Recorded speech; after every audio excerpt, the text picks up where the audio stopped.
Soy Noé, hijo de Lamec, y desde mi niñez fui testigo de un mundo sumido en la oscuridad. No hablo solo de la sombra de la noche, o de la tormenta que amenaza con relámpagos, sino de una oscuridad mucho más profunda, a la de los corazones de los hombres. Las Escrituras dicen: y vio Jehová que la maldad de los hombres era mucha en la tierra, y que todo designio de los pensamientos del corazón de ellos era de continuo solamente el mal. Génesis 6. 5. Estas palabras describen con exactitud el tiempo en que me tocó vivir. Los hombres habían olvidado a su Creador. La historia de Adán y Eva, la caída en el huerto, la justicia de Abel y aún la advertencia de Caín habían quedado enterradas en la memoria de unos pocos justos. La mayoría de los pueblos se deleitaban en la violencia. Los fuertes dominaban a los débiles, y la sangre corría con frecuencia en los campos. El homicidio era común, y lo que Dios había creado para bien, el hombre lo había torcido. Vi cómo se multiplicaban las ciudades, y con ellas la maldad. En los mercados se comerciaba con engaños. En las plazas, los hombres se enorgullecían de su violencia. Los jueces aceptaban sobornos, y los ancianos aconsejaban torcidamente. Los jóvenes aprendían desde pequeños a robar, a mentir, a despreciar lo santo. Las mujeres eran tratadas como objetos, y los hombres vivían solo para sus placeres. Y se corrompió la tierra delante de Dios, y estaba la tierra llena de violencia. Génesis 6 y 11. Yo lo vi con mis propios ojos. La injusticia no era la excepción, sino la norma. Se derramaba sangre inocente, y los clamores de los oprimidos parecían perderse en el aire. Las manos de los hombres estaban manchadas de sangre, y sus labios llenos de mentiras. No solo era la violencia, también la idolatría se había extendido. En lugar de adorar al Dios invisible, los hombres levantaban ídolos de piedra y de madera. Sacrificaban a sus propios hijos en altares falsos, convencidos de que así prosperarían sus campos y multiplicarían sus cosechas. Yo mismo vi altares donde el humo subía al cielo, no como aroma grato a Jehová, sino como hedor de pecado. Los gigantes de la tierra, los hombres de renombre, se enorgullecían de su fuerza. Tenían poder, pero lo usaban para oprimir y destruir.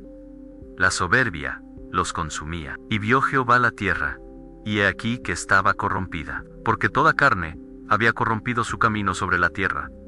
Génesis 6 y 12. Nadie se libraba, ni ricos ni pobres, ni gobernantes ni siervos. Todos habían olvidado la justicia. En ese tiempo, caminar con Dios era un acto solitario. Muchos me miraban con desprecio cuando no participaba en sus fiestas de desenfreno, cuando me negaba a unirme a sus actos de violencia. Algunos se burlaban diciendo: a Noé se cree más santo que nosotros, y otros me acusaban de ser enemigo de la comunidad porque no seguía sus costumbres. Pero yo sabía que la senda ancha llevaba a la destrucción. Las familias estaban divididas, padres contra hijos, hermanos contra hermanos.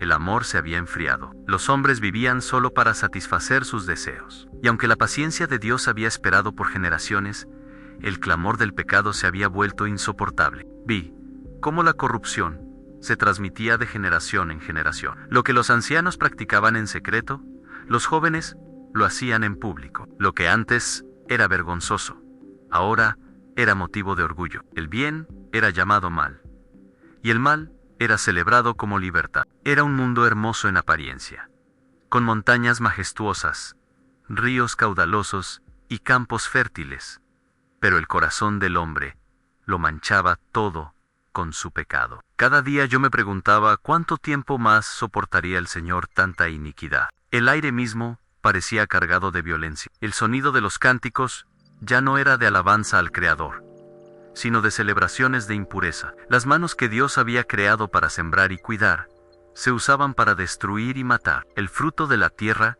que debía compartirse con gratitud, era acaparado con egoísmo. Yo, Noé, fui testigo de esa maldad, y mi corazón se dolía. Pero también sabía que Jehová es justo, que no mira al hombre con indiferencia. Y se arrepintió Jehová de haber hecho hombre en la tierra, y le dolió en su corazón. Génesis 6. 6. Estas palabras muestran cuán profundo fue el dolor del Creador al ver cómo su obra se había pervertido. El juicio estaba cercano, aunque la gente no lo sabía. Yo podía sentirlo en mi espíritu. El mundo no podía continuar así para siempre. El Dios que había creado el cielo y la tierra no permitiría que la violencia reinara eternamente. En medio de aquella generación perversa, yo buscaba al Señor, encaminaba en oración, me apartaba del mal. Y aunque era difícil resistir a la corriente del pecado, sabía que la gracia de Dios me sostenía. Fue en ese contexto donde comenzó mi historia, la historia de un hombre común que halló gracia ante los ojos del Altísimo. Soy Noé, pero mi historia no empieza conmigo. Soy fruto de una larga línea de hombres que caminaron con Dios, aunque también heredé la sombra del pecado de mis antepasados. Comprender de dónde vengo es comprender también el propósito de mi vida. Desde pequeño escuchaba los relatos de mis padres y abuelos. Ellos hablaban de Adán y Eva, los primeros hombres, que fueron creados perfectos en el huerto del Edén, pero que por su desobediencia trajeron el pecado al mundo. Conocía la historia de la serpiente astuta, de la fruta prohibida y de cómo la vergüenza y la muerte entraron en la creación. Esa memoria nunca desapareció. Mi bisabuelo Matusalén vivió 969 años, y en sus labios aún se encontraba la sabiduría de generaciones antiguas. Él me contaba historias de su abuelo Enoc, un hombre que caminó tan cerca de Dios, que fue arrebatado sin ver la muerte. Caminó pues Enoc con Dios, y desapareció, porque le llevó Dios. Génesis 5 y 24. Ese relato era para mí un faro en medio de la oscuridad. Si un hombre pudo caminar con Dios en una generación corrupta, entonces yo también debía intentarlo. Mi padre Lamach también me habló del dolor que había en la tierra. Él mismo profetizó sobre mí cuando nací, diciendo: Este nos aliviará de nuestras obras y del trabajo de nuestras manos, a causa de la tierra que Jehová maldijo. Génesis 5 y 29. Yo era consciente de que había nacido con una misión, aunque no comprendía del todo cuál sería. De niño me intrigaba cómo la vida se transmitía de generación en generación. Mi linaje se remontaba a Set, hijo de Adán, aquel que fue dado en lugar de Abel, el justo que fue asesinado por su hermano Caín. Saber que venía de esa línea me llenaba de responsabilidad. No era cualquier herencia, era la herencia de los que habían invocado el nombre de Jehová desde el principio. Pero también conocía la otra parte de la historia. Mi padre me relataba cómo los descendientes de Caín se enorgullecían de sus logros. Inventaron instrumentos musicales, forjaron herramientas de metal, edificaron ciudades. Sin embargo, junto con ese progreso también multiplicaron la violencia, la poligamia y el desprecio por la vida. Mientras unos se dedicaban a honrar a Dios, otros se apartaban cada vez más de él. Recuerdo que mi abuelo me decía: Noé, en cada generación hay dos caminos, el de Caín y el de Abel, el de la soberbia y el de la justicia. Tú debes elegir en cuál caminarás. Sus palabras se quedaron grabadas en mi corazón. El linaje de los justos no era perfecto. Todos cargábamos la mancha del pecado de Adán, pero había entre nosotros quienes, como Enoc, buscaban agradar al Señor. Yo aprendí que la gracia de Dios no se basa en lo que el hombre merece, sino en la misericordia de aquel que nos creó. A medida que crecía, me daba cuenta de que pocos mantenían viva la memoria de los primeros días. Muchos se burlaban de Adán, como si su historia fuera solo un mito. Otros decían que el jardín del Edén era un invento para asustar a los niños. Pero yo sabía que era real, porque mi bisabuelo había oído esos relatos directamente de quienes lo habían vivido. Era como recibir un testimonio directo de la creación. Pensar que solo unas pocas generaciones me separaban de los primeros hombres me hacía sentir la cercanía de Dios. No hablábamos de un Dios lejano, sino del Dios que había formado al hombre del polvo y había soplado en el aliento de vida. Ese conocimiento me hacía diferente de los demás. Mientras la gente adoraba ídolos mudos, yo sabía que Jehová era el único Dios verdadero. Mientras los hombres se llenaban de soberbia por sus logros, yo sabía que todo lo que tenemos proviene de la misericordia divina. Mi linaje también me enseñó a temer el juicio de Dios. Sabía lo que había ocurrido con Caín, errante y marcado por su crimen. Sabía del diluvio de palabras que vendría sobre las generaciones desobedientes. Y aunque aún no comprendía la magnitud del plan de Dios, presentía que el Señor tenía reservado algo grande para mi vida. Crecí escuchando nombres que ahora muchos han olvidado: Adán, Set, Enos, Cainán, Mahalil, Jared, Enoch, Matusalén, Lamach.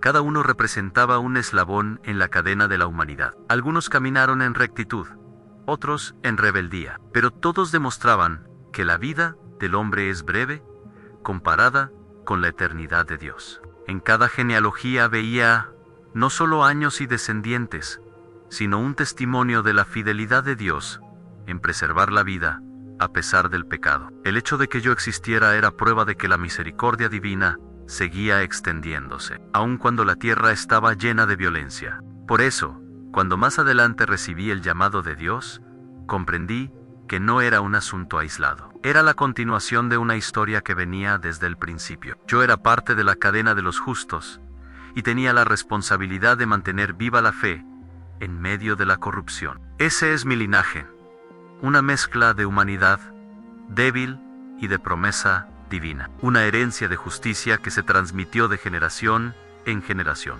esperando el momento en que Dios revelara su plan de salvación.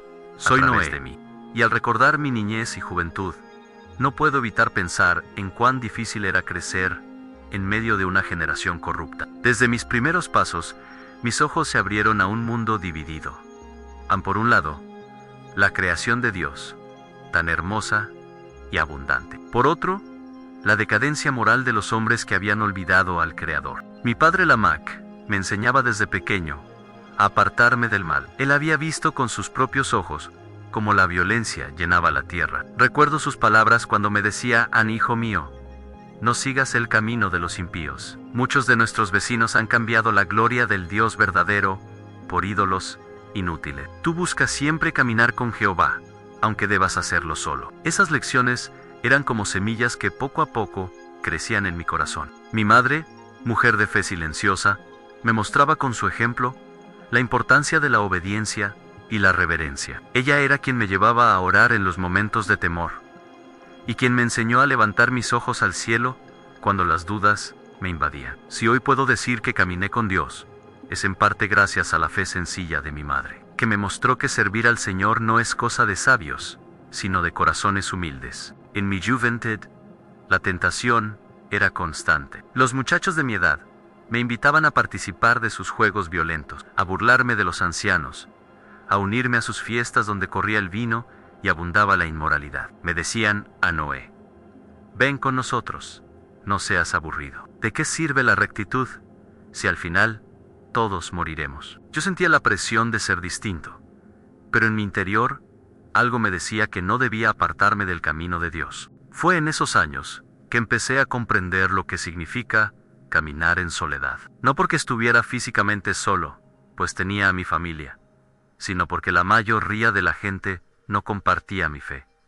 Sej diferenci, trae burlaos, y en mi juventud sufrí muchas. Algunos me llamaban el piadoso, otros el extraño, y algunos hasta me acusaban de creerse mejor que ellos. Pero yo no buscaba superioridad, solo buscaba obediencia. Había momentos de lucha interior. Veía cómo los hombres malvados prosperaban, cómo sus campos florecían y sus ganados se multiplicaban. Y me preguntaba: ¿vale la pena servir a Dios en medio de tanto pecado? Pero entonces recordaba las historias de mi linaje en Enoch, que caminó con Dios; Abel, cuyo sacrificio fue agradable; Set, que invocó el nombre de Jehová. Sus vidas eran recordatorios de que la fe nunca es en vano, aunque el mundo no la entienda. De joven también me gustaba observar la naturaleza. Me retiraba a los campos y me maravillaba al ver cómo el sol iluminaba la tierra, cómo los ríos corrían con fuerza, cómo los pájaros cantaban al amanecer. Allí, en medio de la creación, sentía la voz de Dios hablándome en silencio, recordándome que Él aún sostenía el universo con sus manos. La belleza del mundo me mostraba que, a pesar de la maldad del hombre, la bondad de Dios seguía presente. También aprendí a trabajar desde pequeño. Mi padre me enseñó a cultivar la tierra, a cuidar de los animales y a construir con mis propias manos. El trabajo era duro, pero me ayudaba a disciplinar mi espíritu. Mientras los jóvenes de mi edad buscaban placeres, yo encontraba satisfacción en el esfuerzo y en el fruto de mis manos. Creía firmemente que el trabajo honesto es también una forma de honrar a Dios. En esos años de juventud, desarrollé el hábito de la oración. No siempre encontraba palabras, pero sí encontraba silencio. Muchas veces me arrodillaba en los campos y levantaba mis manos al cielo diciendo: Señor, ayúdame a permanecer firme. No permitas que mi corazón se desvíe como el de tantos otros. Y en lo profundo de mi ser sentía la paz de Dios, como un río que calmaba mis dudas. Un día, mientras regresaba del campo, vi a un grupo de jóvenes que maltrataban a un anciano. Se burlaban de él, le arrojaban piedras y reían a carcajadas. Yo me acerqué para defenderlo, y aunque no tenía la fuerza para enfrentarme a todos, levanté la voz y los reprendí. Ellos se enfurecieron y me golpearon. Volví a casa con heridas, pero también con la certeza de que había hecho lo correcto. Ese día comprendí que la justicia a veces trae sufrimiento, pero también trae el favor de Dios. Mi juventud fue una escuela de fe. Aprendí que no siempre es fácil hacer lo correcto, que el pecado parece más atractivo y que la soledad es parte del precio de la obediencia. Pero también descubrí que Dios fortalece a quienes lo buscan, que no abandona a los que claman a Él, y que su gracia es suficiente para sostenernos en medio de un mundo corrupto. Así crecí, en medio de tentaciones, burlas y pruebas, pero también bajo la enseñanza de mis padres y el ejemplo de mis ancestros. Mi juventud fue el terreno donde Dios sembró la semilla de la fe, que más adelante florecería en la misión más grande de mi vida, al construir el arca de la salvación. La vida de un hombre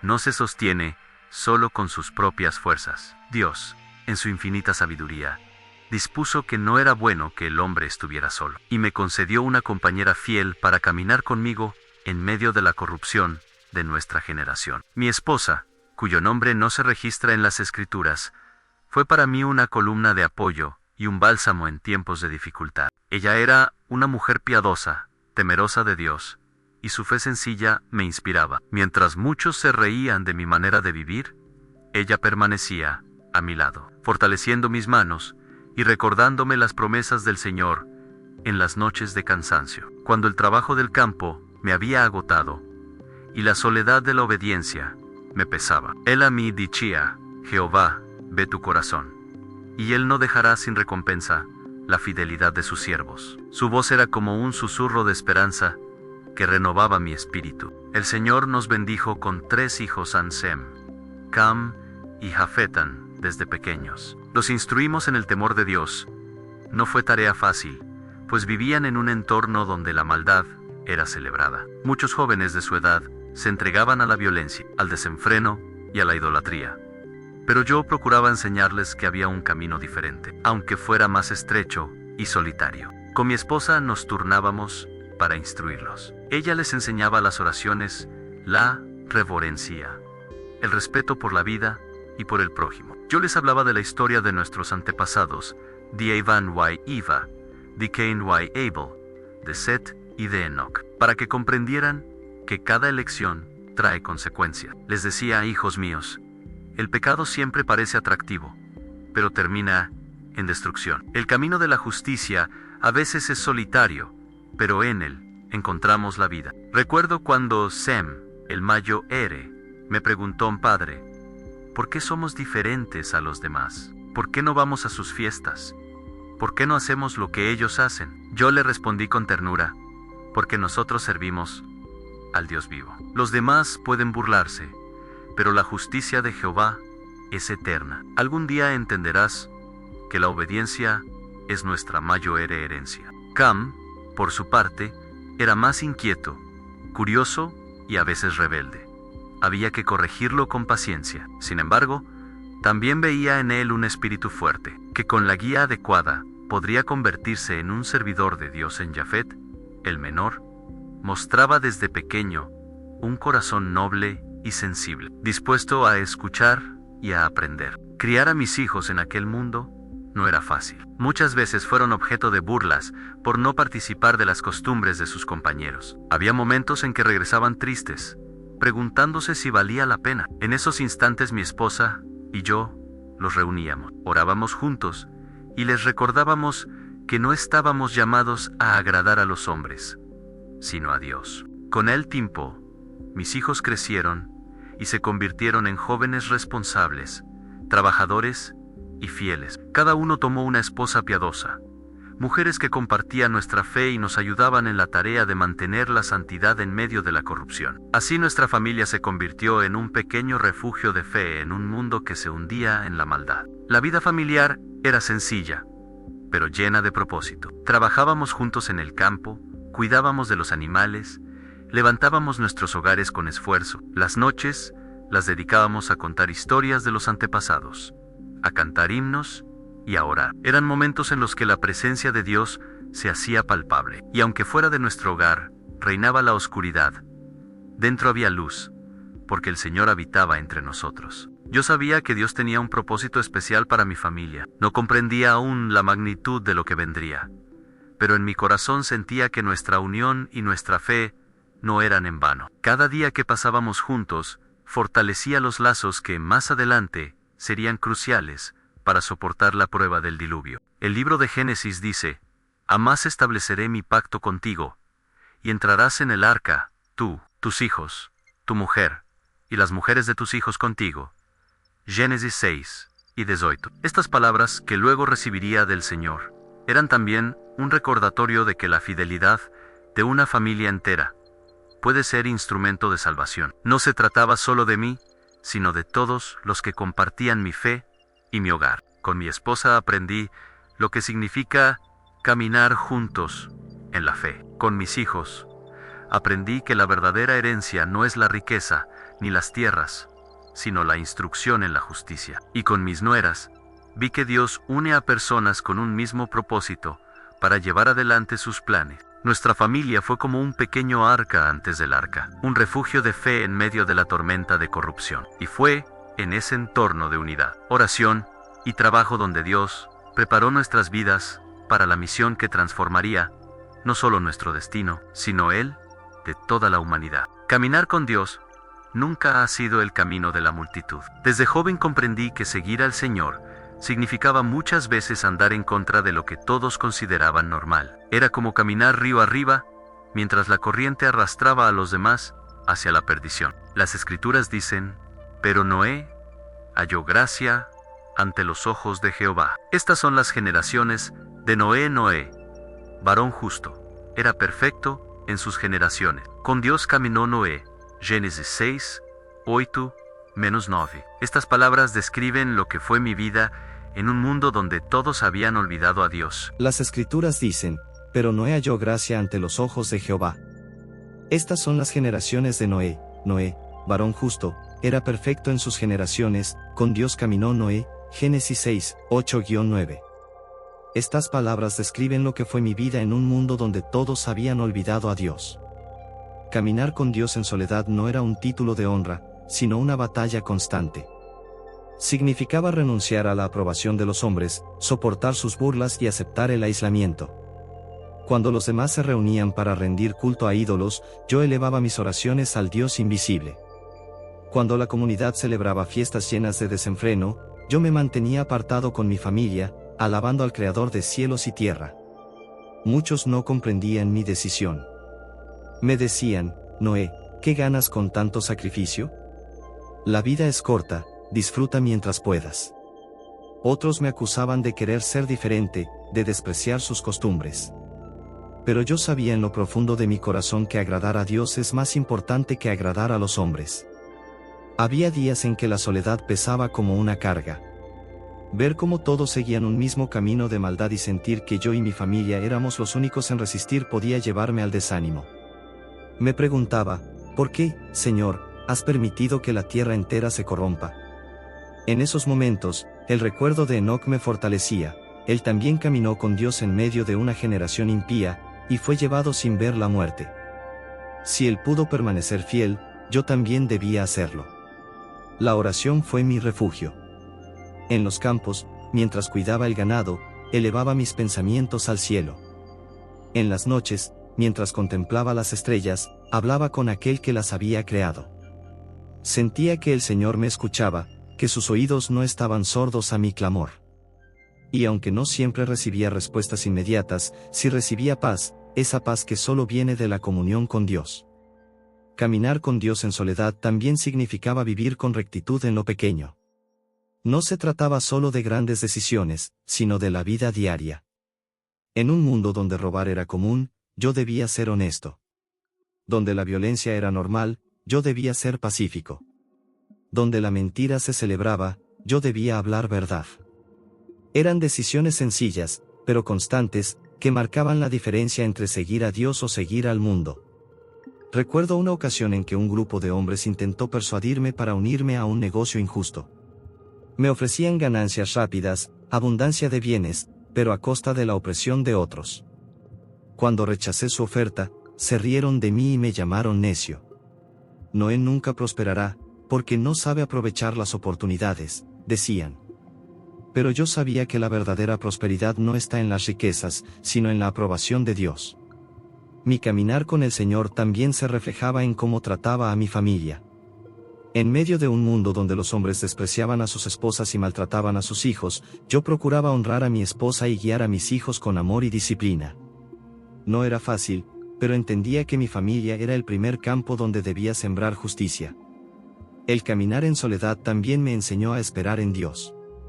Mientras los demás confiaban en sus fuerzas, yo aprendía a depender del Señor. Esa dependencia me preparó para la misión que más adelante recibiría, porque nadie puede construir un arca para salvar al mundo si primero no ha aprendido a depender de Dios en lo secreto. Con Dios caminó Noé. Estas palabras no describen una caminata fácil, sino un recorrido lleno de obstáculos, burlas y pruebas. Pero también describen una comunión íntima, un andar constante en la presencia del Señor. Era como si cada paso que daba en la tierra estuviera acompañado por la sombra de la mano de Dios sobre mí. Hoy, al mirar atrás, entiendo que esa soledad no era realmente soledad. Aunque los hombres me despreciaban, nunca estuve solo, porque Jehová caminaba conmigo. Y esa es la mayor compañía que un hombre puede tener. Fue en medio de ese caminar solitario con Dios cuando experimenté el momento que transformaría mi vida para siempre, el llamado divino. No fue una simple idea en mi mente ni un deseo personal, sino una revelación clara y poderosa del Creador de los cielos y la tierra. Las Escrituras dicen, dijo, pues, Dios a Noé, he decidido el fin de todo ser, porque la tierra está llena de violencia a causa de ellos, y he aquí que yo los destruiré con la tierra. Hazte un arca de madera de gofer, harás aposentos en el arca, y la calafatearás con brea por dentro y por fuera. Génesis 6, 13-14. Recuerdo con nitidez ese día. Estaba en oración, como acostumbraba, cuando una presencia majestuosa llenó el lugar. No era un sueño común ni una imaginación pasajera, era una revelación que penetraba hasta lo más profundo de mi ser. El Señor me habló con claridad, y su voz era como un trueno y al mismo tiempo como un susurro que traía paz.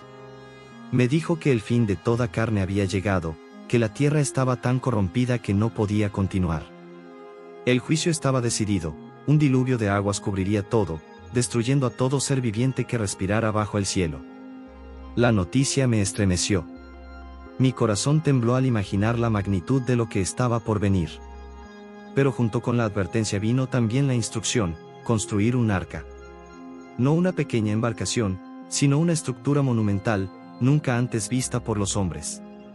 Dios me dio las medidas exactas, de 300 codos la longitud del arca, de 50 codos su anchura, y de 30 codos su altura. Génesis 6:15.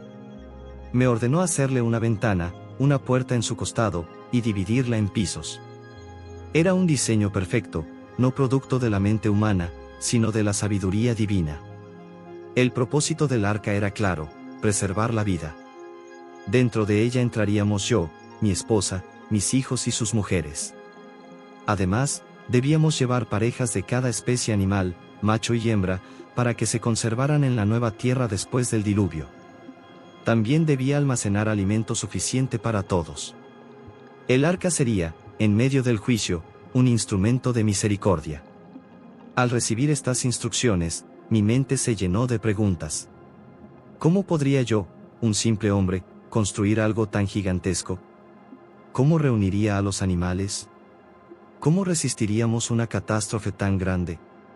Pero al mismo tiempo, una certeza se afianzaba en mí: si Dios lo ordenaba, Él mismo proveería los medios. No fue fácil asimilar lo que había oído. Al regresar con mi familia, traté de explicarles lo que había visto y oído. Ellos me miraban con asombro, pero también con fe. Mi esposa me dijo, si Jehová lo ha hablado, entonces debemos obedecer. Mis hijos, aunque sorprendidos, se dispusieron a ayudarme.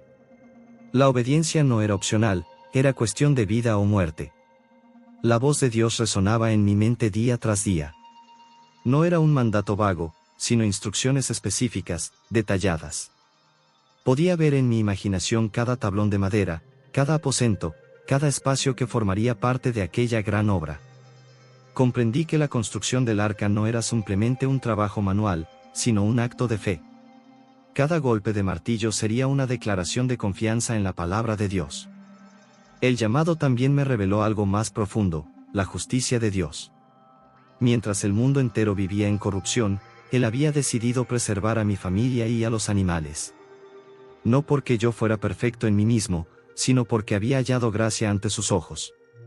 Esto me llenaba de humildad. ¿Por qué yo y no otros? La respuesta no estaba en mis méritos, sino en la misericordia del Altísimo. Esa revelación cambió mi vida para siempre. Ya no podía vivir como antes, ya no podía dedicarme solo a cultivar la tierra y criar a mis hijos.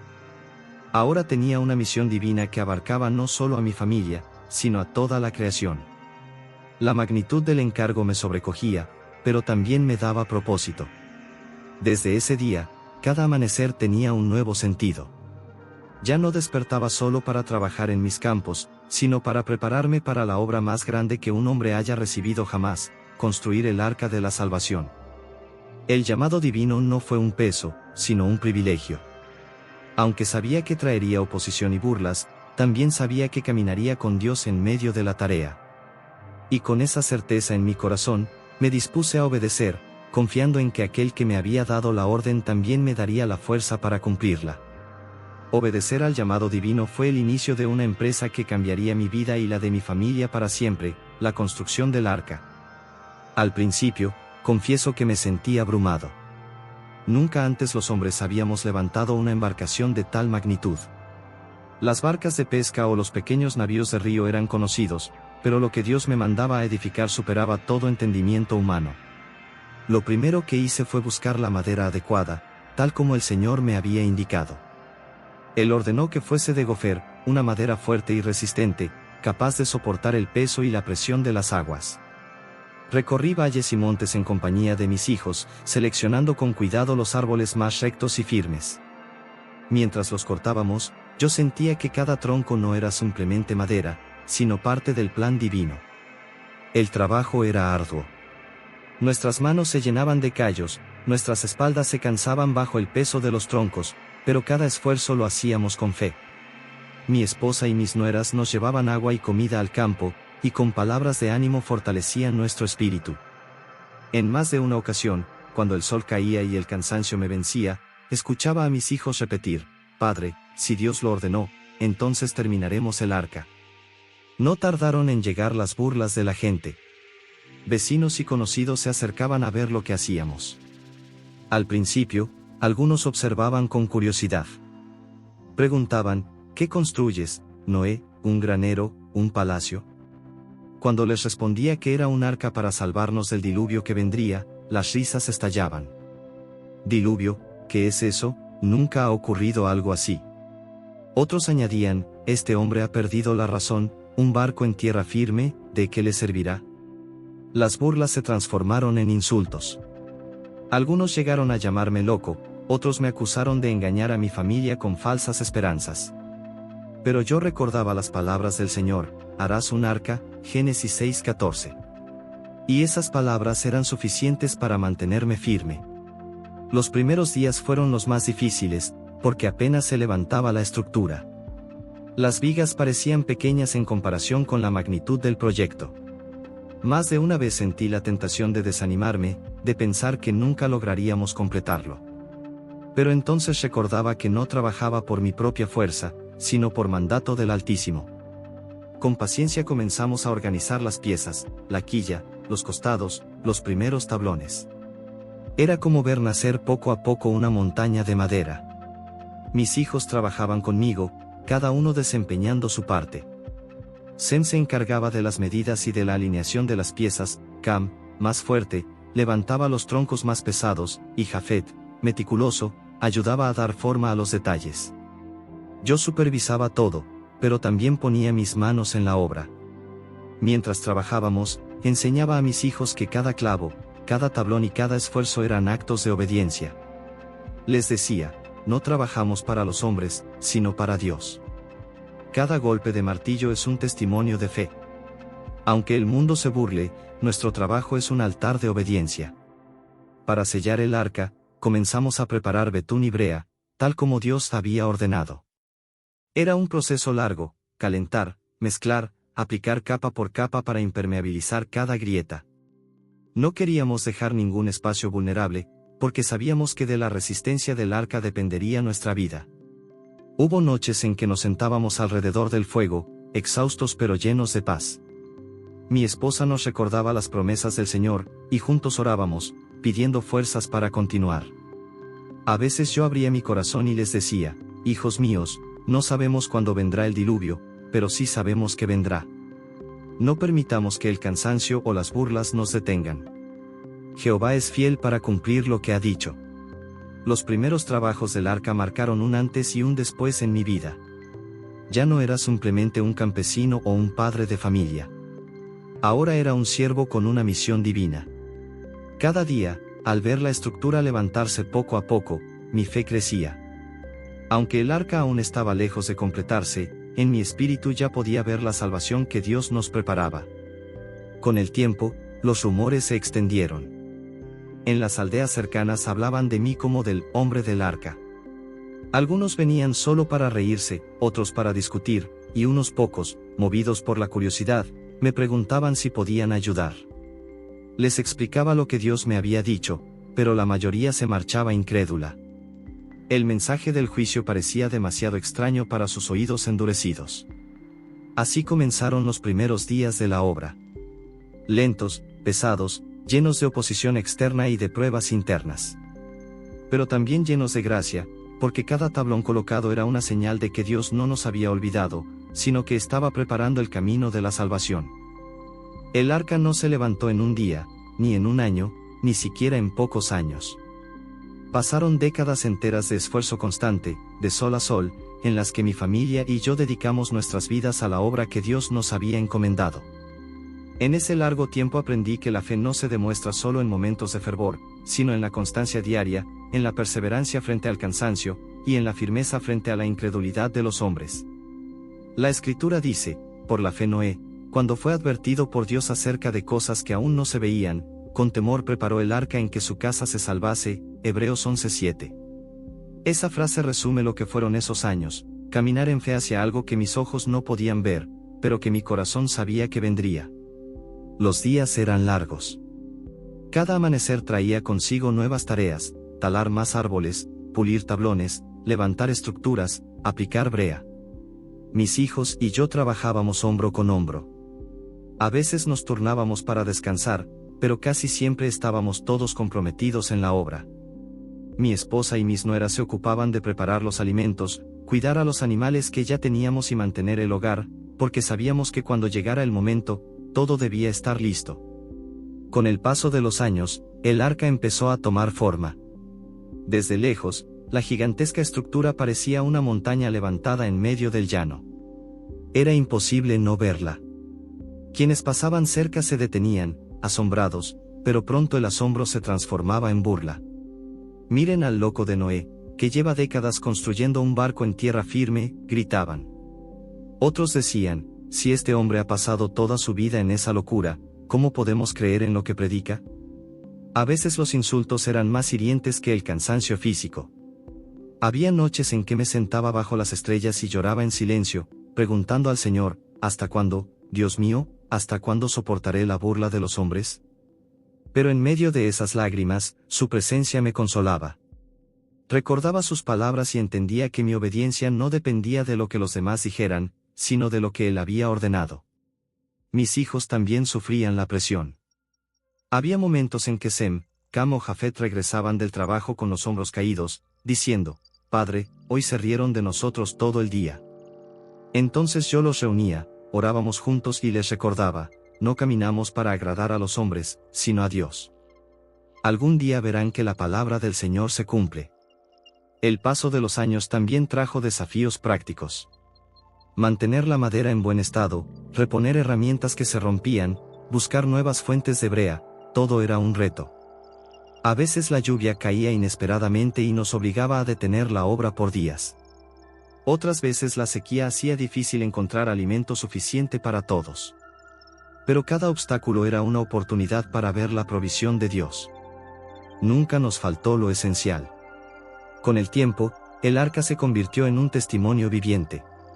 No solo era un barco gigantesco, sino un mensaje constante al mundo: el juicio vendría. Sin necesidad de palabras, la sola visión del arca predicaba. Era como una advertencia silenciosa de lo que se acercaba. Yo también hablaba, exhortaba a la gente a arrepentirse, a volverse al Dios verdadero. Pero pocos escuchaban. La mayoría se reía y se marchaba. En esos años aprendí a distinguir entre los frutos de la fe y los frutos de la incredulidad. La fe se ve en el trabajo constante, en la perseverancia aunque no haya señales visibles. La incredulidad se ve en la burla, en el desprecio por las advertencias, en el vivir solo para el presente sin considerar el futuro. Las décadas pasaron, y aunque mis cabellos se volvían blancos y mis fuerzas disminuían, el arca crecía firme, como testimonio de que Dios estaba con nosotros. Había días en que me miraba en el reflejo del agua de un río cercano y pensaba: he envejecido en esta obra, pero no he envejecido en mi fe. Porque aunque el tiempo avanzaba, mi confianza en el Señor solo se fortalecía. Finalmente, después de muchos años, pude contemplar la estructura casi completa. Era imponente, majestuosa, una obra que ningún hombre habría podido imaginar ni realizar sin la guía de Dios. Al verla, sentí un profundo gozo. No porque quisiera gloria para mí, sino porque comprendía que el plan del Señor estaba por cumplirse. Las décadas de trabajo me enseñaron que la perseverancia es el verdadero rostro de la fe. No basta con empezar bien, hay que continuar, aun cuando el camino sea largo y difícil. Y cada día que trabajábamos en el arca era un día más de gracia para los hombres, un día más en el que Dios les daba la oportunidad de arrepentirse. Pero ellos no escuchaban. Así pasaron esos años, entre trabajo, oración, burlas y esperanza. Y aunque el mundo no lo sabía, el tiempo de la paciencia de Dios estaba llegando a su fin. Después de décadas de trabajo y de soportar burlas, finalmente llegó el día en que el arca estaba lista. Su estructura se erguía como una montaña de madera, imponente en medio del valle. Cada tablón estaba en su lugar, cada grieta cubierta de brea, cada espacio preparado. Entonces el Señor comenzó a cumplir la parte más asombrosa de su plan: la llegada de los animales. Las Escrituras dicen: de los animales limpios y de los animales que no son limpios, y de las aves, y de todo lo que se arrastra sobre la tierra, de dos en dos entraron con Noé en el arca, macho y hembra, como mandó Dios a Noé. Génesis 7, 8-9. No fue necesario que yo los buscara, ni que mis hijos salieran a atraparlos. La mano de Dios los guiaba. Desde los montes, desde los bosques, desde los campos y las praderas comenzaron a llegar, obedientes a la voz del Creador que los había formado. Ver aquello era presenciar un milagro viviente, un desfile de la creación caminando hacia su refugio. Recuerdo el primer día. Estábamos revisando las últimas partes del arca cuando escuchamos un sonido en la distancia. Al levantar la vista, vimos a un grupo de venados acercándose en perfecta calma, sin temor alguno. Caminaban en parejas, macho y hembra, y se dirigían directamente hacia la rampa que habíamos preparado. Poco después llegaron cabras, ovejas y bueyes. Todos avanzaban como si supieran exactamente a dónde iban. Con el paso de los días, comenzaron a llegar animales más grandes: elefantes, camellos, caballos. Su sola presencia estremecía la tierra, pero ninguno mostraba agresividad. Era como si una paz sobrenatural los envolviera. Incluso los leones y los tigres, temidos por su fuerza y ferocidad, caminaron mansamente hacia el arca, sin rugir ni atacar. Las aves también comenzaron a llegar. El cielo se llenó de bandadas de diferentes colores y tamaños. Halcones, palomas, gorriones, cuervos, águilas, todos descendían en orden, posándose en las vigas del arca como esperando su turno para entrar. Su canto era como un himno de obediencia al Creador. Los más pequeños tampoco quedaron fuera. Reptiles, insectos y pequeños mamíferos se unieron a esa procesión. Ver a serpientes y lagartos avanzar sin causar temor, o a ratones y conejos caminar juntos sin huir, era un recordatorio de que no era la naturaleza lo que guiaba sus pasos, sino la mano invisible de Dios. Mi familia y yo estábamos asombrados. Nunca habíamos visto algo semejante. Era como si toda la creación estuviera respondiendo a una orden celestial. Yo miraba a mis hijos y ellos me devolvían la mirada con lágrimas en los ojos. No necesitábamos más pruebas de que lo que Dios había dicho era cierto. El diluvio vendría, y el arca era realmente el refugio de la vida. Mientras tanto, la gente del pueblo se congregaba alrededor para observar. Al principio quedaron mudos de asombro. Algunos decían, ¿cómo es posible? ¿Quién puede hacer que los animales obedezcan de esta manera? Pero en lugar de arrepentirse, muchos optaron por la burla. Decían, ¡qué espectáculo! Noé incluso ha entrenado animales para que lo sigan en su locura. Otros decían, si esto fuera obra de un Dios, ¿por qué solo Noé tendría acceso a la salvación? Me dolía ver la dureza de sus corazones. El mismo milagro que debía despertar fe en ellos, lo tomaban como ocasión de burla. No comprendían que era la última llamada de misericordia antes del juicio. Los días siguieron, y cada vez llegaban más animales. Mi familia y yo nos encargábamos de ubicarlos en los espacios preparados dentro del arca. Habíamos construido compartimentos, jaulas y divisiones según las instrucciones de Dios. Había un lugar para cada criatura, y sorprendentemente, todas se acomodaban sin resistirse. No hubo caos ni desorden, porque era Dios quien guiaba todo. Las provisiones también estaban listas. Habíamos almacenado grano, frutos secos, hierbas, carne seca y agua en grandes tinajas. Todo estaba calculado para sostenernos durante el tiempo que fuera necesario. Cuando veía los depósitos llenos, comprendía que Dios no solo nos había dado la advertencia, sino también la provisión. En esos días me sentí como un administrador de la vida. No solo debía velar por mi familia, sino también por cada ser que entraba en el arca. Cada ave, cada bestia, cada reptil era un recordatorio de que Dios no olvida a su creación, que en medio del juicio Él sigue mostrando misericordia. Finalmente, cuando todas las parejas estuvieron dentro, y el rugido de los animales se mezclaba con el canto de las aves y el murmullo de los insectos, supe que el momento estaba cerca. La obra estaba completa.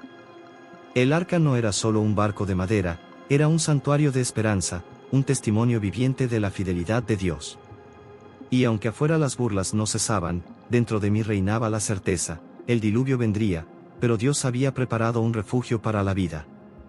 Cuando el último animal hubo entrado en el arca y las provisiones estuvieron en su lugar, el ambiente se llenó de un silencio solemne. Sabíamos que el tiempo de la paciencia de Dios estaba por concluir. Ya no quedaba nada más por hacer.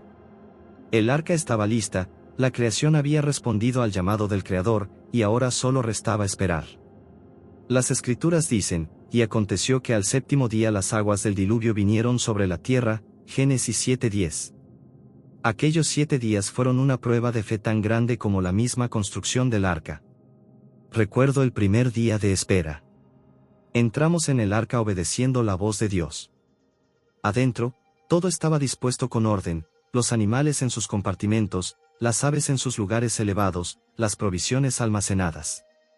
Mi esposa y mis nueras acomodaban las cosas, mis hijos revisaban que todo estuviera seguro, y yo caminaba de un lado a otro, orando en silencio. Afuera, sin embargo, el mundo seguía igual. La gente reía, comía, bebía, se casaba y se daba en casamiento, como si nada fuera a suceder. Muchos se acercaban al arca para burlarse. Noé y su familia encerrados con animales, miren qué locura, gritaban. Otros apedreaban la madera, golpeaban las puertas, tratando de provocarnos. Pero nosotros permanecíamos dentro, en silencio, con el corazón puesto en Dios. Los animales, para nuestra sorpresa, estaban tranquilos. No hubo peleas ni alboroto. Era como si ellos también supieran que estaban bajo la protección divina.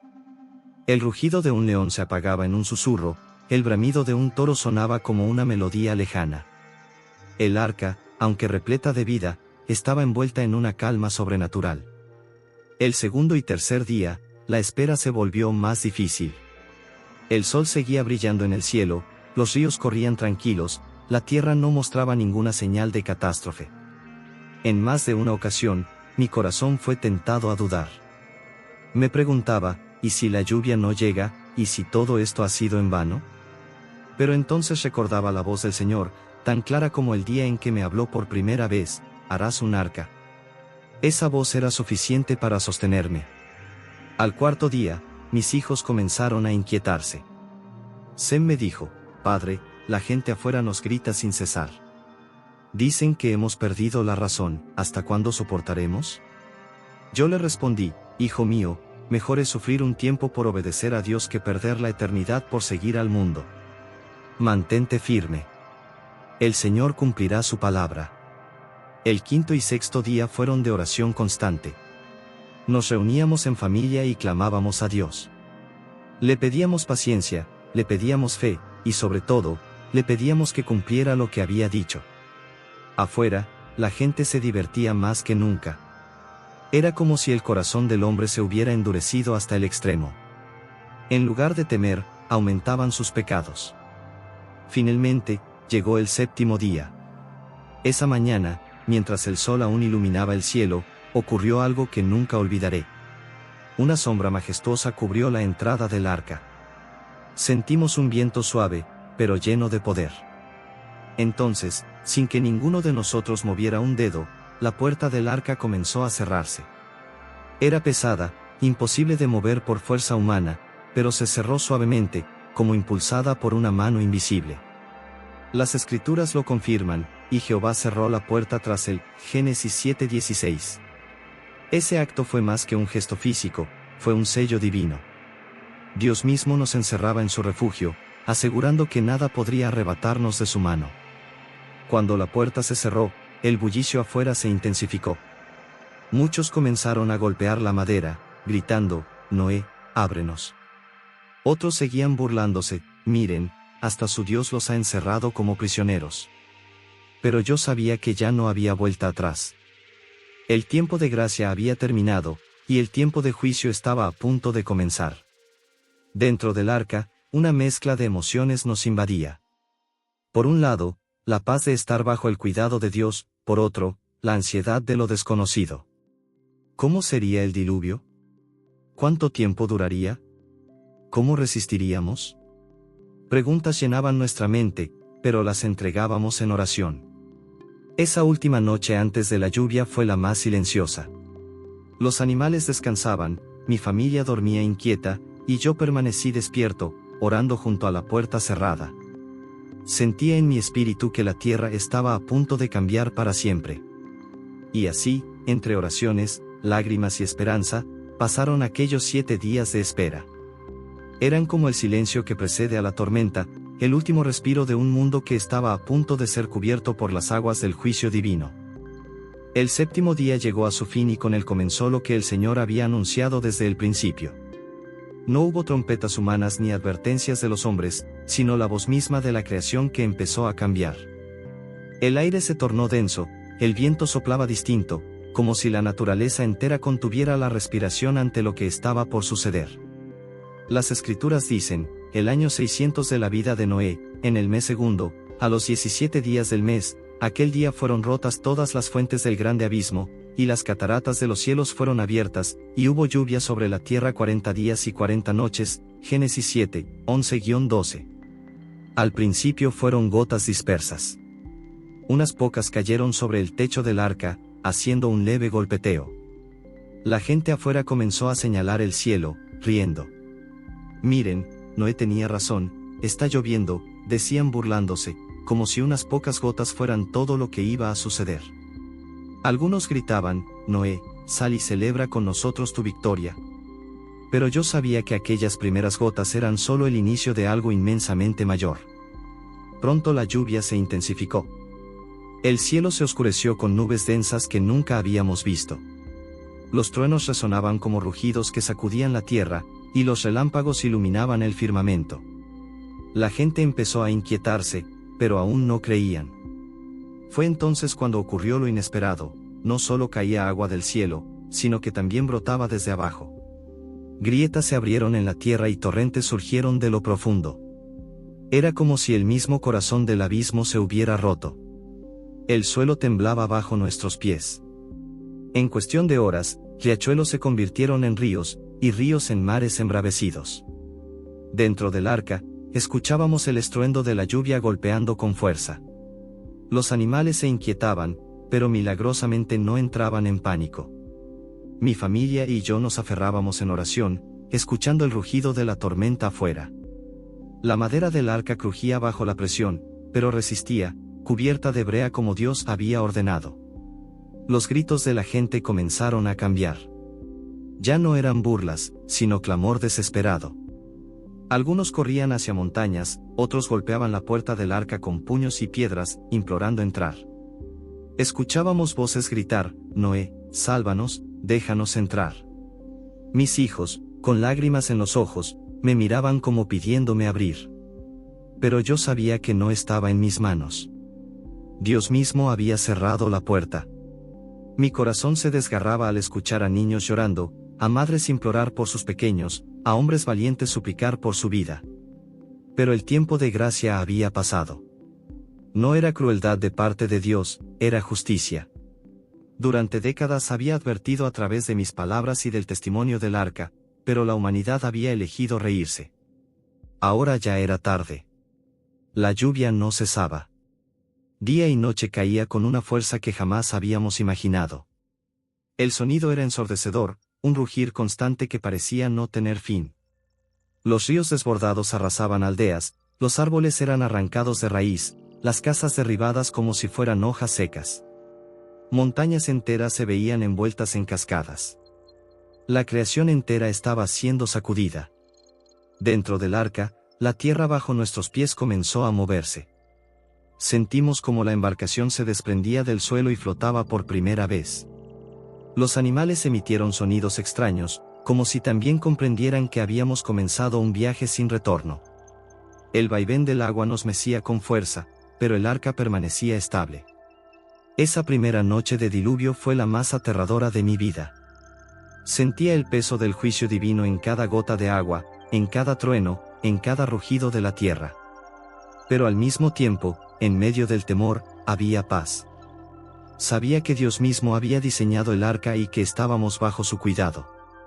El contraste era desgarrador: afuera, un mundo entero pereciendo; adentro, un remanente guardado por la gracia.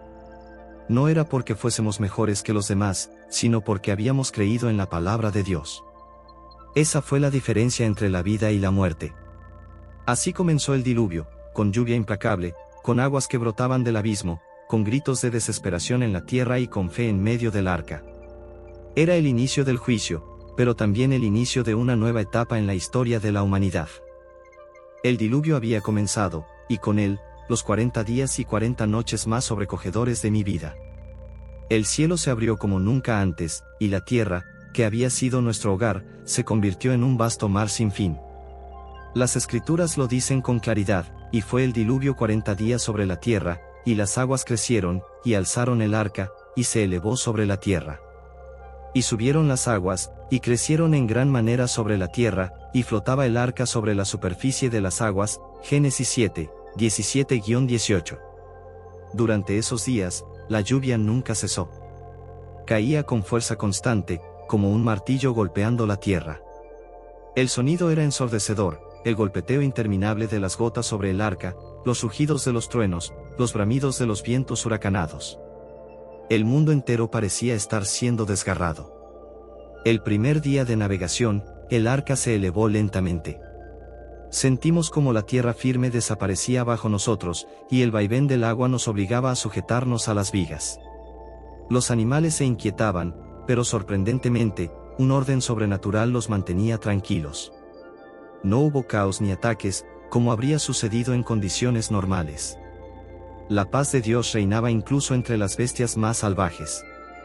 Con el paso de los días, comprendimos la magnitud del juicio.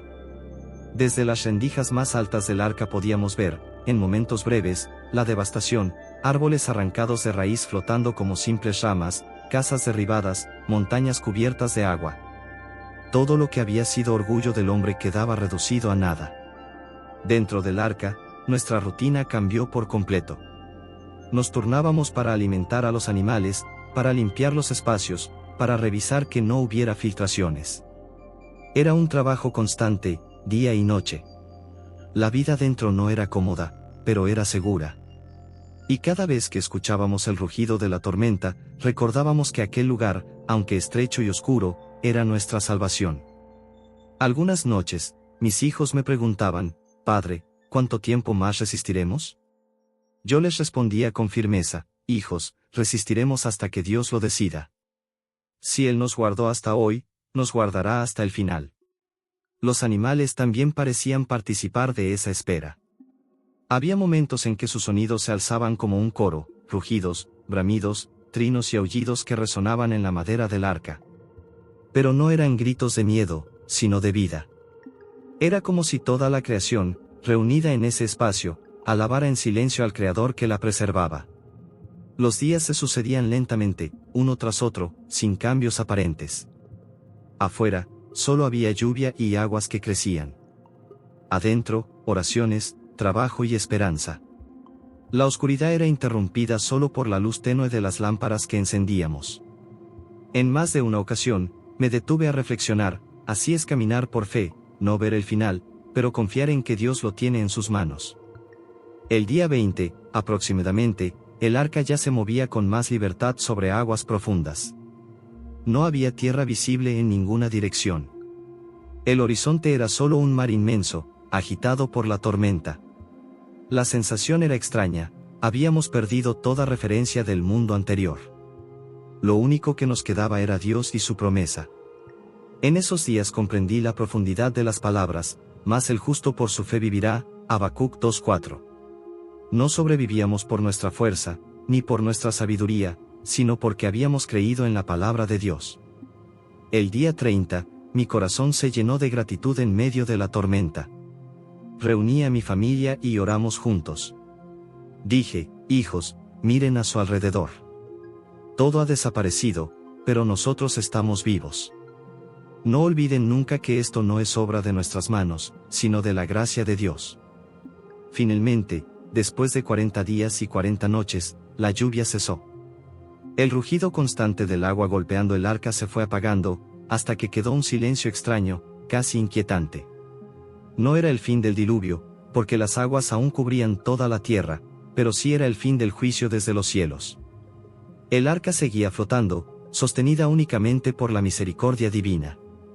Al mirar a mi familia, comprendí que habíamos atravesado el peor juicio de la historia, no por nuestra fuerza, sino porque Dios había provisto un refugio. En ese silencio que siguió a la tormenta, una certeza llenó mi corazón: si el Señor había sido fiel en los 40 días de caos, también lo sería en los meses de espera que vendrían. Los 40 días y 40 noches de lluvia habían terminado, pero el diluvio no. Las aguas aún cubrían la faz de la tierra, y el arca seguía flotando como una isla solitaria en un mar interminable. El cielo estaba despejado ahora, pero lo que nos rodeaba era solo agua, hasta donde alcanzaba la vista. La Escritura dice, y prevalecieron las aguas sobre la tierra 150 días, Génesis 7:24. Esos meses fueron una prueba distinta, no de soportar el rugir de la tormenta, sino de enfrentar la larga espera sin saber cuándo llegaría el final. Al principio, experimentamos un extraño alivio al escuchar el silencio. Después de semanas de lluvia incesante, el cese de la tormenta era como un respiro. Pero pronto comprendimos que aquel silencio también era inquietante.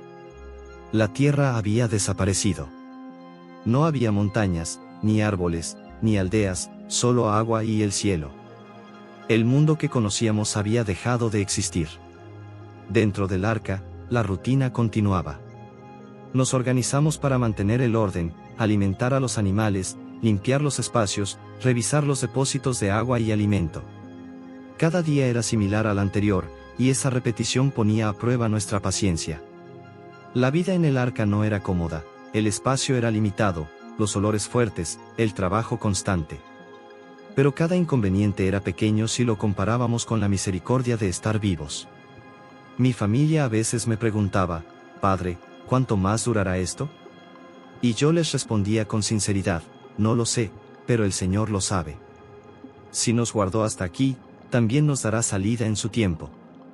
Afuera, las aguas seguían subiendo. Desde las pequeñas aberturas podíamos ver troncos flotando, restos de casas, y cadáveres de animales arrastrados por la corriente. Esa visión me recordaba la gravedad del juicio divino.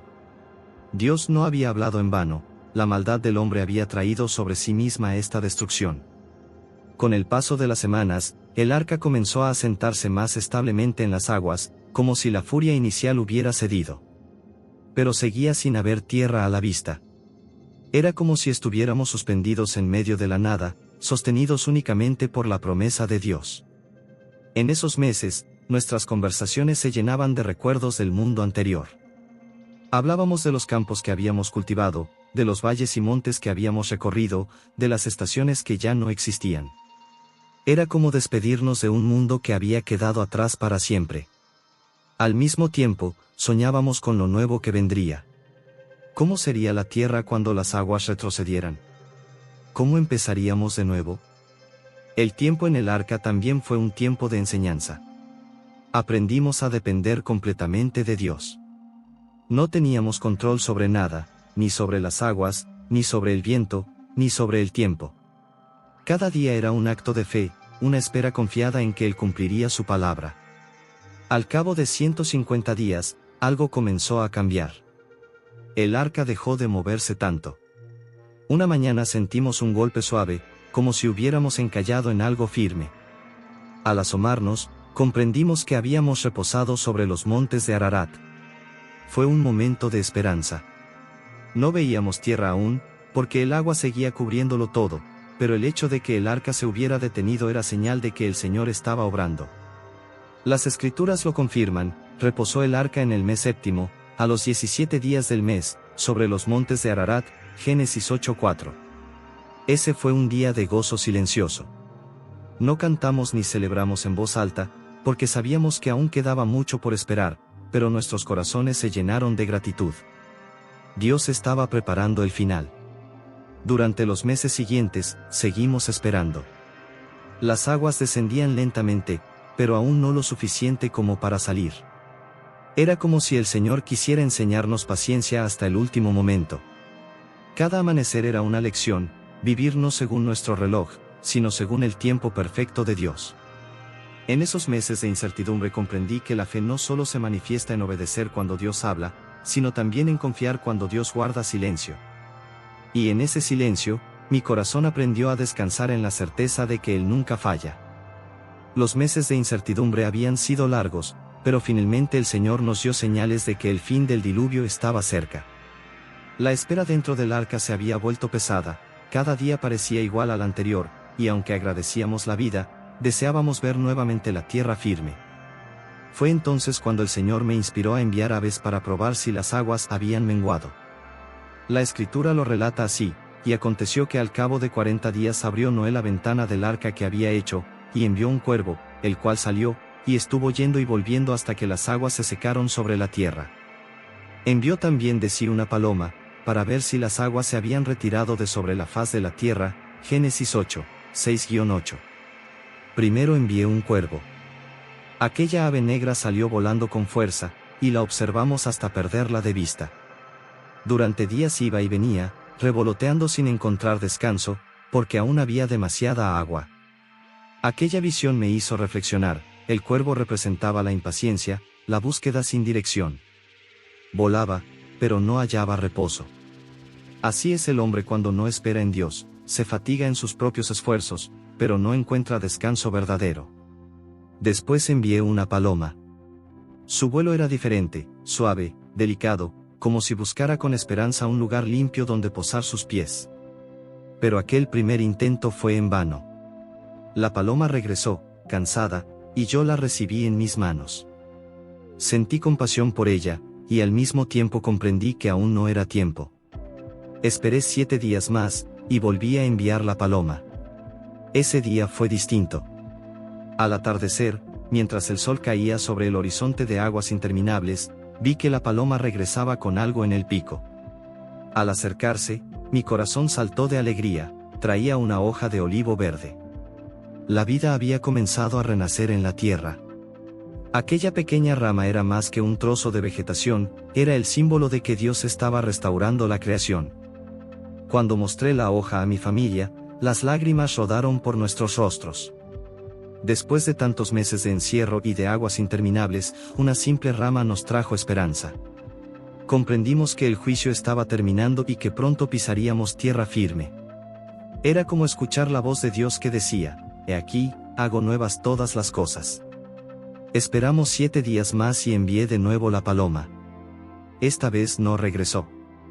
Había encontrado un lugar donde establecerse, señal clara de que las aguas habían menguado lo suficiente como para que la vida continuara. Ese día mi corazón se llenó de paz. Supe que el final estaba cerca, aunque todavía debíamos esperar la instrucción de Dios. Los días posteriores fueron de expectación. Abrimos la ventana del arca y vimos que las cimas de las montañas ya se descubrían. El aire fresco entraba con fuerza, y las aves dentro del arca agitaban sus alas como si quisieran unirse a la libertad que había afuera. Mis hijos se asomaban con ansias, y yo les decía: «Pronto saldremos, pero debemos esperar la orden del Señor». Esos momentos me enseñaron una lección eterna: la esperanza siempre llega en el tiempo de Dios. Así como la paloma regresó con la rama de olivo, así el Señor nos da señales de vida en medio de nuestras pruebas. Puede que pasemos meses de silencio, pero tarde o temprano, la promesa se cumple. Al mirar aquella hoja verde, recordé el Edén. El mismo Dios que había plantado un jardín al principio estaba ahora renovando la tierra después del juicio. La rama de olivo se convirtió en símbolo de paz, de reconciliación entre Dios y su creación. Y entendí que no solo comenzaba un nuevo mundo, sino también una nueva oportunidad para la humanidad de caminar en justicia. En esos días mi oración era constante: Señor, que al salir no olvidemos tu misericordia. Que no repitamos los pecados que trajeron este juicio. Que esta nueva tierra sea un lugar donde tu nombre sea honrado. Finalmente, aunque aún permanecíamos dentro del arca, la esperanza ya estaba encendida. El arca había sido refugio en el juicio, pero ahora sería la puerta hacia una nueva vida. Y todo comenzó con una pequeña paloma y una hoja verde de olivo. Pasaron muchos meses desde que la paloma no regresó, y aunque sabíamos que la tierra ya estaba lista, no nos apresuramos a salir. Esperamos pacientemente hasta que Dios mismo nos dio la orden. Aprendimos que la vida no debía guiarse por la impaciencia humana, sino por la voz divina. Las Escrituras dicen: «Y habló Dios a Noé, diciendo: Sal del arca tú, y tu mujer, y tus hijos, y las mujeres de tus hijos contigo. Todos los animales que están contigo de toda carne, de aves y de bestias, y de todo reptil que se arrastra sobre la tierra, sacarás contigo, y vayan por la tierra, y fructifiquen y multiplíquense sobre la tierra». Génesis 8, 15-17. Ese día fue solemne. Abrimos la puerta que Dios había cerrado tiempo atrás, y una ráfaga de aire fresco inundó el interior. Los animales comenzaron a agitarse, como si supieran que la libertad los esperaba. Cuando descendimos del arca, nuestros pies tocaron tierra firme después de más de un año. El suelo estaba húmedo, blando, pero era suelo. Caímos de rodillas y besamos la tierra con gratitud. Los animales salieron en orden, tal como habían entrado. Vi a las bestias correr hacia los campos, a las aves levantar vuelo con fuerza renovada, a los pequeños reptiles escabullirse en la hierba fresca. Era como presenciar un segundo acto de la creación. La vida se expandía de nuevo, cumpliendo la palabra del Señor: fructificad y multiplicaos. Mi primera acción fue levantar un altar. No podía dar un solo paso en esta nueva tierra sin antes agradecer al Dios que nos había guardado. Tomé de los animales limpios y de las aves puras, y ofrecí holocausto sobre aquel altar. El humo subió al cielo como un aroma de gratitud. La Biblia dice: «Y percibió Jehová olor grato, y dijo Jehová en su corazón: no volveré más a maldecir la tierra por causa del hombre, porque el intento del corazón del hombre es malo desde su juventud, ni volveré más a destruir todo ser viviente, como he hecho». Génesis 8:21. Ese día Dios estableció un pacto conmigo y con toda la creación. Prometió que nunca más destruiría la tierra con aguas de diluvio. Y para sellar esa promesa, colocó en el cielo un signo glorioso: el arco iris. mi arco he puesto en las nubes, el cual será por señal del pacto entre mí y la tierra. Génesis 9:13. Recuerdo levantar mis ojos y ver aquel arco de colores que atravesaba las nubes. Sus tonos brillaban con una intensidad que nunca antes habíamos visto. Era como si el cielo mismo se hubiera vestido de esperanza. Lloramos al contemplarlo, porque comprendimos que era la señal del amor y la fidelidad de Dios. El arco iris no era solo un fenómeno hermoso, era un recordatorio eterno. Cada vez que la lluvia cayera, recordaríamos que Dios había prometido no destruirnos de nuevo de esa manera. Era una señal de misericordia en medio del juicio, un puente entre el cielo y la tierra. Ese pacto no fue solo para mí y mi familia, sino para todas las generaciones. Dios dijo: estableceré mi pacto con vosotros, y no exterminará ya más toda carne con aguas de diluvio, ni habrá más diluvio para destruir la tierra. Génesis 9:11. Era una promesa universal, un compromiso del Creador con su creación. En ese momento entendí que nuestra misión iba más allá de sobrevivir. Éramos los nuevos guardianes de la tierra, los encargados de repoblarla, de cuidarla, de enseñarle a las futuras generaciones que la misericordia de Dios es tan real como su justicia. El diluvio había limpiado la tierra, pero ahora nos correspondía a nosotros caminar en obediencia para no repetir los errores del pasado. La nueva tierra olía a vida. Los ríos fluían frescos, las plantas reverdecían, y los campos se extendían como lienzos esperando ser cultivados. Era un mundo nuevo, un inicio que no debíamos desperdiciar. Cada paso que daba en aquel suelo me recordaba la gracia de haber sido elegido no por mis méritos, sino por la bondad de Dios. Esa noche, mientras el arco iris aún brillaba en el horizonte, reuní a mi familia y les dije: hijos míos, nunca olviden lo que hemos vivido. Esta tierra es un regalo, y este pacto es un recordatorio de que Dios es fiel.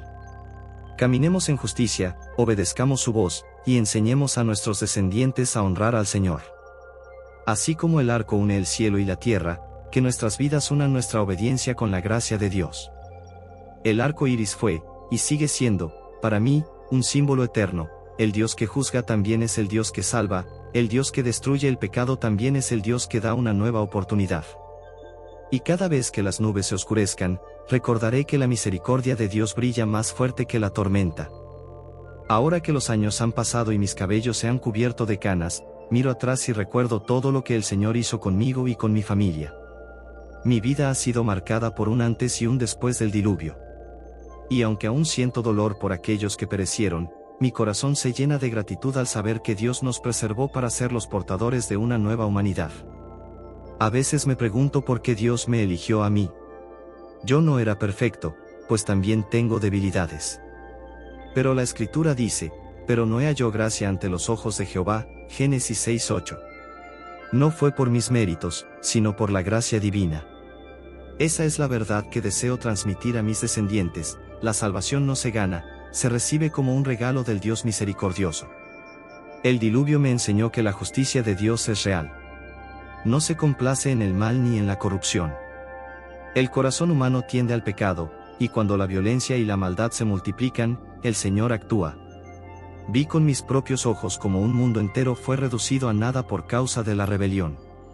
Y aprendí que nunca debemos tomar a la ligera las advertencias del Altísimo. Pero también aprendí que la misericordia de Dios es más grande que su juicio. Él no destruyó por completo la creación, sino que preservó un remanente. El arca fue más que una embarcación, fue un símbolo de Cristo, el refugio preparado para aquellos que creen.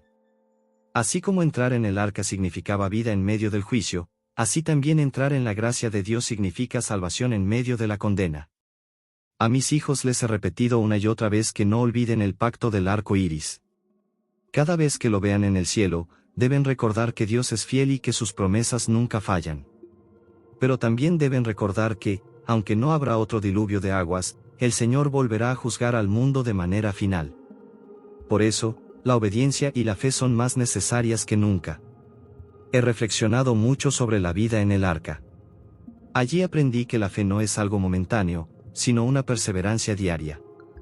Durante más de un año estuvimos encerrados, sin ver la tierra, sin saber cuándo terminaría la espera. Fue la confianza en Dios lo que nos sostuvo. La fe no siempre elimina la incertidumbre, pero nos da la fuerza para atravesarla. También he comprendido la importancia de cuidar la creación. Dios nos encomendó nuevamente multiplicarnos y llenar la tierra, pero no para corromperla como antes, sino para preservarla. Cada árbol, cada río, cada criatura es un testimonio del poder de Dios. No debemos destruir lo que Él ha dado, sino administrarlo con sabiduría. Hoy, mientras veo a mis nietos jugar sobre la hierba fresca de esta tierra renovada, me maravillo de la bondad divina. Ellos no conocieron el mundo anterior ni el rugir del diluvio. Crecen bajo cielos limpios, sobre una tierra nueva. Y mi deber es enseñarles que este mundo no es nuestro, sino de Dios, y que debemos vivir conforme a su voluntad. El diluvio nos dejó muchas lecciones.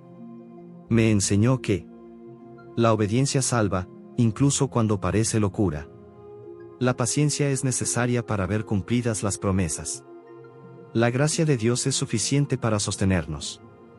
El pacto de Dios es eterno y fiel. Y, sobre todo, me enseñó que Dios siempre tiene un plan de restauración. La humanidad fracasó, pero Él no renunció a su creación. Nos dio un nuevo comienzo, y cada amanecer en esta tierra renovada me recuerda que siempre hay esperanza en Él. A los que vengan después de mí, quiero dejarles este legado: caminen con Dios, aunque el mundo entero se aparte. No teman ser diferentes, no teman obedecer cuando todos se burlen. El día vendrá en que la fe será recompensada y la obediencia será vindicada. El arca fue mi historia, pero cada generación tiene su propio arca, un lugar de refugio en la obediencia a la voz de Dios. Que nunca falte la fe para entrar en ella. Y cuando el arco iris vuelva a aparecer en los cielos, recuerden, no es solo un adorno de colores, es la firma del Creador que promete misericordia y que llama a la humanidad a vivir en justicia. Así concluye mi relato. Soy Noé, hijo de Lamec, nieto de Matusalén, descendiente de Enoc, aquel que caminó con Dios. Yo también caminé con él, y aunque el mundo entero pereció, su gracia me sostuvo. Que mi vida sirva de testimonio para que ustedes también elijan caminar con el Señor todos los días de su vida.